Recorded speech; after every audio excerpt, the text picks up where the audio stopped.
योगी मच्छिंद्र नाथ के गुरु स्वयं कौन थे? भगवान शिव थे। कौल उपनिषद ग्रंथ में यह विवेचना मिलती है कि शक्ति शिव की सृष्टि की इच्छा है। शक्ति शिव की सृष्टि की इच्छा है। शिव की सही यह उनकी शक्ति है।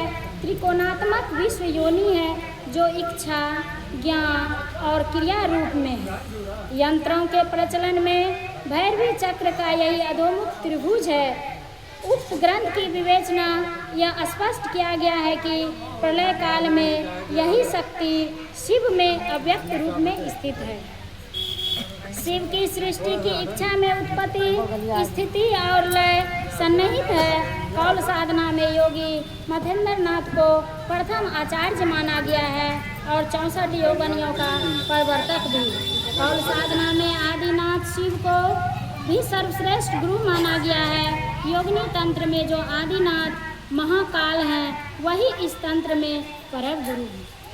शैव शाक्त वैष्णव गणपति महाशय सौरादी मंत्र में वही मंत्र वक्ता हैं जो उन्हें छोड़कर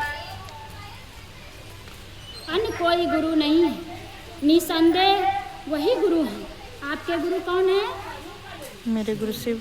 आप लोग के गुरु कौन है? मेरे गुरु शिव। मेरे गुरु कौन है? शिव हैं। वो जगत के भी गुरु हैं। हर जीव के गुरु हो सकते हैं।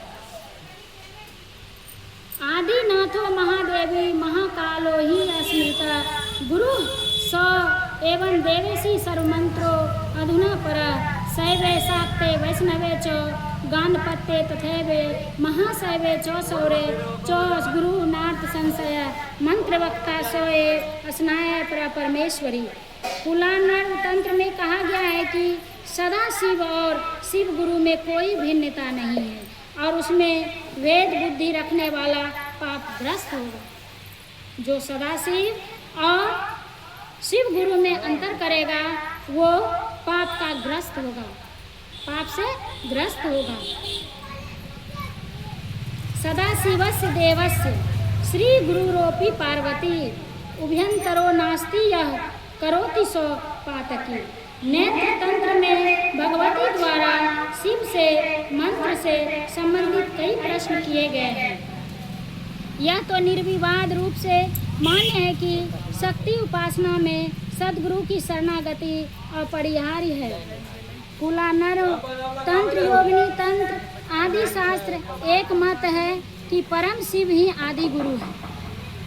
परम शिव ही आदि गुरु हैं और मानव शरीरधारी सच्चे और सही गुरुओं में उन्हीं की गुरु शक्ति भाषित होती है।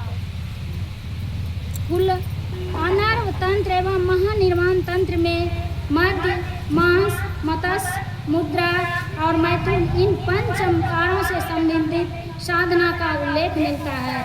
मध्यम मांसम मीनम च मुद्रा मैथुन मेव च मकार पंचकम देवी देवता प्रीति कारण। इसी ग्रंथ में डाकनियों का उल्लेख करते हुए उन्हें सर्व वंदना द्युतिमान और वर प्रदा कहा गया है।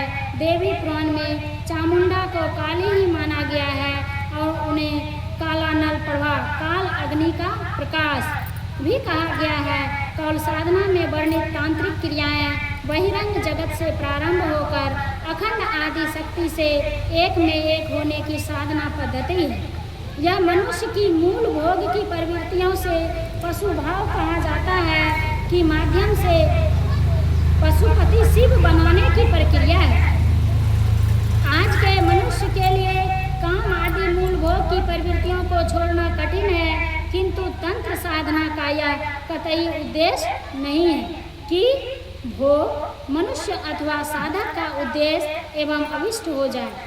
तंत्र भोग परक इच्छाओं की पूर्ति की मनाही नहीं करता, अपितु भोग से ही भोग की निवृत्ति की अत्यंत सहज व सुलभ उपासना पद्धति का प्रतिपादन करता है। मनुष्य के तन में जगत के प्रति स्वाभाविक आकर्षण ही उसे भोगोन्मुख मानता है।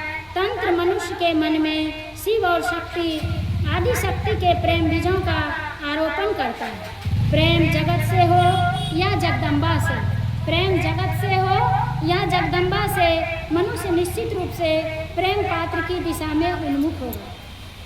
इस पंक्ति को समझिए। तंत्र मनुष्य के मन में शिव और आदि शक्ति के प्रेम बीजों को आरोपण करता है। प्रेम जगत से हो या जगदम्बा से, मनुष्य निश्चित रूप से प्रेम पात्र की दिशा में उन्मुख होगा। जब आप शिव को गुरु बनाएंगे, आपके अंदर प्रेम की भावना जगेगा।